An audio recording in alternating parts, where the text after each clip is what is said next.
Hello दोस्तों, मेरे channel पे आपका स्वागत है। आज की हमारी कहानी का नाम है विद्रोह। घर के आंगन में अभी-अभी सूरज की रोशनी पूरी तरह से फैली ही थी। बरामदे में तुलसी के चौरे पर धूप पड़ रही थी और घर की चहल-पहल धीरे-धीरे बढ़ रही थी। रसोई से बर्तनों की खनखनाहट सुनाई दे रही थी। पूजा, जो इस घर की छोटी बहू थी, वो अभी रसोई में आई ही थी कि उसने देखा कि फ्रिज का दरवाज़ा खुला हुआ है और उसकी जेठानी सीमा दूध के पैकेट और सब्जियों के ढेर उसमें ठूस-ठूस कर भर रही है।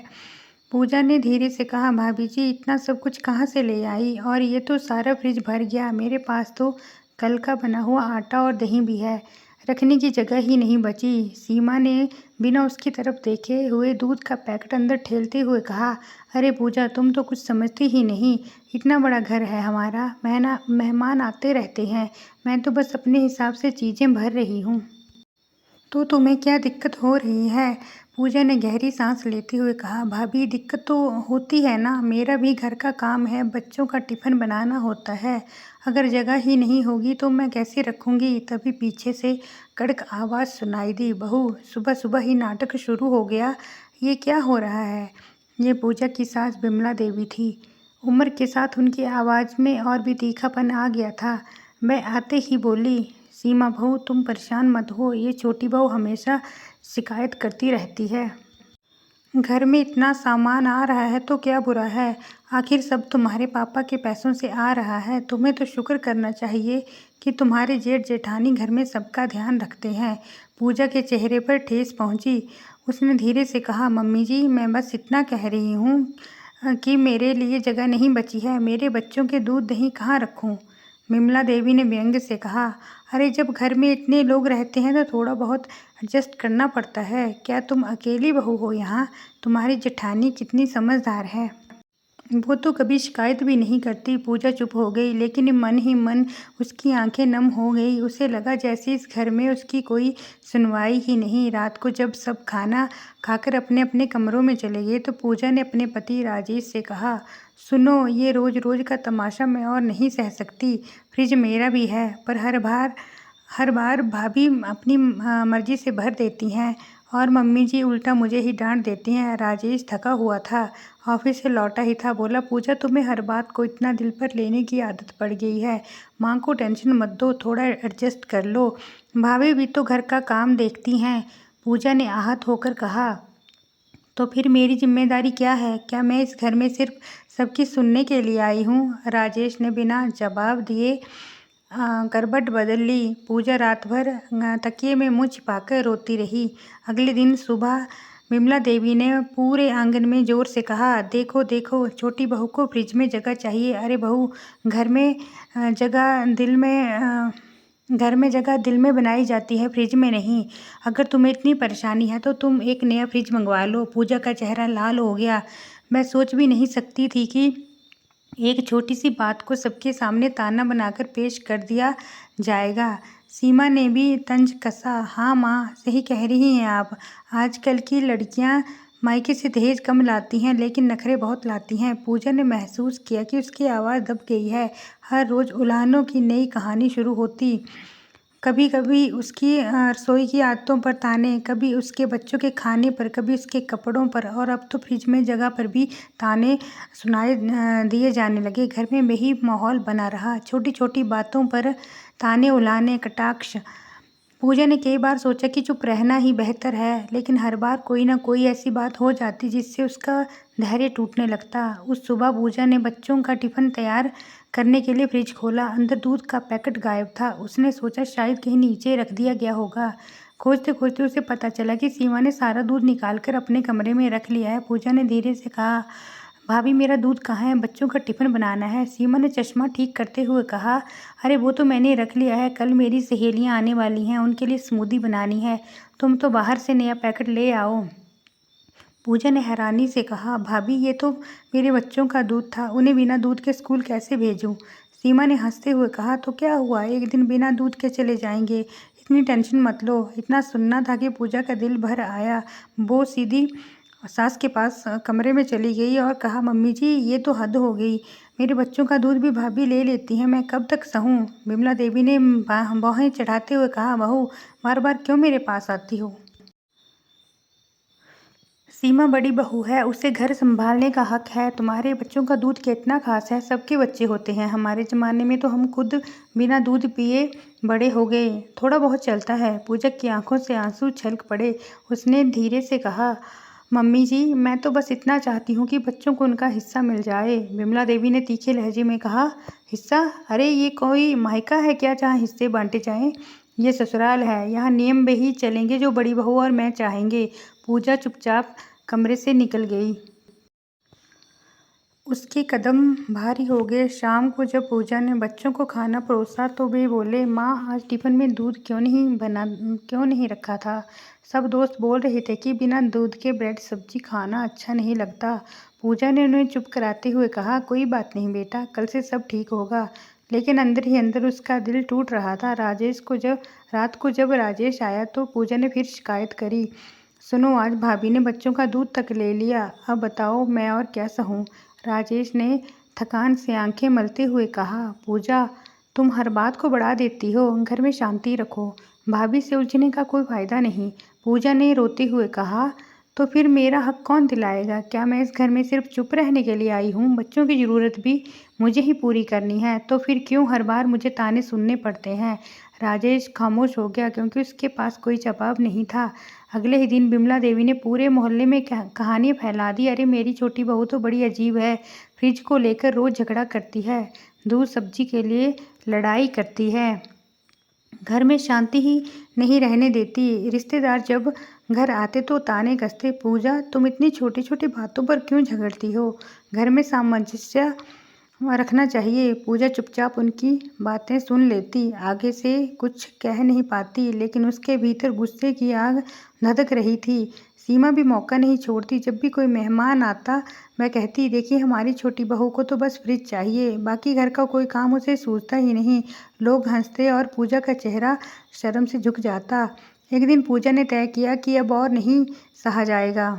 मैं बाजार गई और अपने बच्चों के लिए छोटा सा मिनी फ्रिज खरीद लाई। जब फ्रिज घर में आया तो पूरे घर में हलचल मच गई। विमला देवी ने गुस्से से कहा, ये क्या बेहूदगी है? किसने कहा था तुम्हें ये फ्रिज खरीदने को? घर में पहले से एक फ्रिज है, नया लाने की ज़रूरत किसे थी? पूजा ने हिम्मत जुटाते हुए कहा, मम्मी जी ये मेरे बच्चों के लिए है, मैं नहीं चाहती उनके हिस्से की चीज़ें बार बार गायब हों। अब ये फ्रिज सिर्फ उनका होगा। सीमा ने व्यंग्य से कहा, वाह अब तो अलग अलग फ्रिज होंगे, कल को अलग अलग चूल्हा भी जलाओगी क्या? पूजा ने दृढ़ स्वर में कहा, अगर ज़रूरत पड़ी तो वो भी कर लूँगी। पूरे घर में सन्नाटा छा गया। विमला देवी ने कहा, देखा कैसी जुबान चलने लगी है ये छोटी बहू की। मायके से जरा सा दहेज क्या आ गया, खुद को रानी समझने लगी। लेकिन इस बार पूजा चुप नहीं रही। उसने साफ कहा, मम्मी जी रानी बनने का शौक़ नहीं है मुझे, बस अपने और बच्चों के लिए इज्जत और सुकून चाहिए। इस घटना के बाद घर का माहौल और भी कड़वा हो गया। सास और जेठानी हर रोज़ नए नए उलाहने देती, बहू तुम तो घर तोड़ने पर तुली हो, तुम्हें तो अपने मायके की आदतें नहीं भूलती, ये सब छोटे फ्रिज का नखरा है। पूजा ने सब सहते हुए भी अपने बच्चों की मुस्कान को बनाए रखा, लेकिन भीतर ही भीतर वह हर दिन टूटती जा रही थी। घर में मिनी फ्रिज आने के बाद जैसे कोई भूचाल आ गया। हर सुबह अब उल्हानों का नया सिलसिला शुरू होता। विमला देवी कभी सामने बैठकर ताना मारती, अरे बहू घर के बीचों बीच मिनी फ्रिज रख दिया, लगता है तुम अपना छोटा सा राज्य चलाना चाहती हो। कल को अगर चूल्हा जला लो फिर अलग घर ले लेना, हम तो वैसे भी तुम्हारे लिए बोझ हैं। सीमा हर मेहमान के सामने तिरस्कार करती, भाई हमारी छोटी बहू तो बहुत आधुनिक है, बच्चों का फ्रिज, बच्चों की दुनिया, हमें तो लगता है कि ये किसी दिन घर ही बांट देगी। पूजा बाहर से चुप रहती, लेकिन अंदर उसका मन गुस्से और अपमान से भर जाता। धीरे धीरे यह बात पूरे मोहल्ले में फैल गई। जब पूजा बाजार जाती और औरतें फुसफुसाती, देखो देखो देखो यही है वो छोटी बहू जिसने अलग फ्रिज रख लिया है, क्या जमाना आ गया है। अब तो रसोई भी बांटनी पड़ रही है। पूजा को लगने लगा कि जैसे उसका हर कदम ताने का कारण बन रहा हो।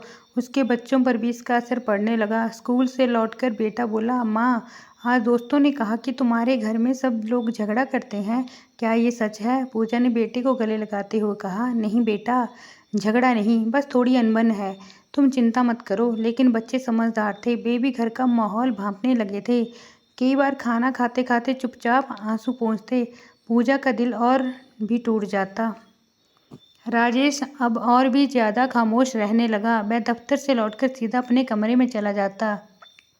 पूजा कई बार कहती, सुनो मम्मी जी और भाभी रोज़ रोज़ ताने देती हैं, तुम क्यों कुछ नहीं कहते? राजेश का जवाब हर बार एक ही होता, पूजा घर की शांति तुम्हारे हाथ में है, अगर तुम थोड़ा झुक जाओगी तो सब ठीक हो जाएगा। पूजा ने रोते हुए कहा, तो क्या हमेशा मैं ही झुकती रहूं? मेरा भी तो कोई अस्तित्व है। राजेश चुप रह जाता है। उसकी खामोशी ने पूजा को और अकेला कर दिया। कुछ दिनों बाद घर में दिवाली आई। पूजा ने सोचा कि इस बार सबके लिए दिल से तैयारी करेगी। उसने अपने मिनी फ्रिज में मिठाई, फल और बच्चों के लिए चॉकलेट भर दी। जब शाम को सब पूजा के लिए इकट्ठा हुए तो सीमा ने मुस्कुराते हुए कहा, माँ देखिए, छोटी बहू ने तो अपना अलग भंडार बना लिया है। ना जाने ये कब तक अलग अलग संसार बनाती रहेगी। विमला देवी ने सब रिश्तेदारों के सामने कहा, ये आजकल की लड़कियां मायके से आई हुई आदतें नहीं छोड़ पाती, छोटी छोटी बातों पर घर तोड़ने लगती हैं। हमने तो इसे बहू बनाया था, रानी नहीं। पूजा के कानों में भी ये शब्द हथौड़े की तरह गूंजे। रिश्तेदार हंस हंस रहे थे, बच्चे खामोश खड़े थे। पूजा का दिल भर आया। उसने मन ही मन ठान लिया, अब और नहीं, मुझे अपनी इज्जत खुद ही बचानी होगी। अगले ही दिन पूजा ने अपने मायके फ़ोन किया। माँ ने आवाज़ सुनी तो पूछा, बेटी कैसी है? आवाज़ इतनी टूटी टूटी क्यों लग रही है? पूजा ने आंसू रोकते हुए कहा, माँ मैं ठीक नहीं हूँ, रोज़ ताने सुन सुनकर अब दम घुटने लगा है, लगता है मेरी कोई अहमियत ही नहीं। माँ ने गहरी सांस लेते हुए कहा, बेटी हमने तुझे हमेशा सिखाया है, रिश्तों को निभाना आसान नहीं होता, लेकिन अगर कोई तेरी आत्मा को रोज़ कुचल रहा है तो तू अपनी आवाज़ उठाने से मत डर। पूजा ने पहली बार मायके से हिम्मत पाई। उस शाम जब सब लोग खाने की मेज पर बैठे तो सीमा ने फिर से व्यंग्य किया, छोटी बहू तुम्हारे मिनी फ्रिज में क्या क्या खजाने छिपे हैं, हमें भी कभी दिखाया करो। पूजा ने गहरी सांस ली और दृढ़ आवाज़ में कहा, भाभी ये मिनी फ्रिज मेरे बच्चों का है, उसमें वही है जो उनके लिए ज़रूरी है। अब से कोई उसमें हाथ नहीं डालेगा। पूरा कमरा चुप हो गया। विमला देवी गुस्से से बोली, क्या बोली तुम? हमारे ही घर में हमारी मनमानी नहीं चलेगी और तुम नियम बनाओगी? पूजा ने सीधे आंखों में देखते हुए कहा, मम्मी जी ये घर आपका है, मैं मानती हूँ, लेकिन मेरी मांग बहुत छोटी है, बच्चों का हक अगर वो भी नहीं मिल सकता तो मुझे यहाँ रहना मुश्किल हो जाएगा। राजेश ने बीच बचाव करने की कोशिश की। पूजा जरा धीरे बोलो, लेकिन पूजा अब रुकने वाली नहीं थी। उसने ऊंची आवाज़ में कहा, नहीं राजेश, अब चुप नहीं रहूँगी। मैंने सालों तक उलाहने सहे हैं, कपड़ों को लेकर, बच्चों को लेकर, खर्चे को लेकर, खाना बनाने को लेकर और अब बच्चों के दूध तक को लेकर। आखिर कब तक? पूरे घर में सन्नाटा छा गया। पहली बार छोटी बहू ने इतने दृढ़ स्वर में सबके सामने अपनी बात रखी थी। विमला देवी का चेहरा लाल हो गया, लेकिन अंदर कहीं उन्हें भी महसूस हुआ कि बात बढ़ चुकी है। सीमा ने होंठ काटते हुए कहा, ठीक है, अगर तुम्हें इतना ही मुद्दा बनाना है तो हम तुम्हारे बच्चों की चीज़ों को हाथ नहीं लगाएंगे। लेकिन उसके स्वर में कड़वाहट साफ दिखाई दे रही थी। अगले कुछ हफ्तों तक घर का माहौल ठंडा रहा। उल्हाने कम हो गए। पूजा अब चुप रहने वाली नहीं थी। जब भी कोई ताना मारता वह शांत स्वर में लेकिन दृढ़ता से जवाब देती। राजेश ने भी देखा कि पूजा के बदलते रुख से घर का संतुलन बदलने लगा है। उसने पहली बार महसूस किया कि उसकी पत्नी अकेले कितना सह रही थी। एक रात उसने पूजा से कहा, मुझे माफ़ करना पूजा, मैंने कभी तेरी तकलीफ़ को गहराई से नहीं समझा। तू सच कहती थी, ताने देना आसान है, सहना मुश्किल। आगे से मैं तेरे साथ रहूँगा। पूजा की आंखें भर आई। इतने साल बाद उसे अपने पति का साथ महसूस हुआ।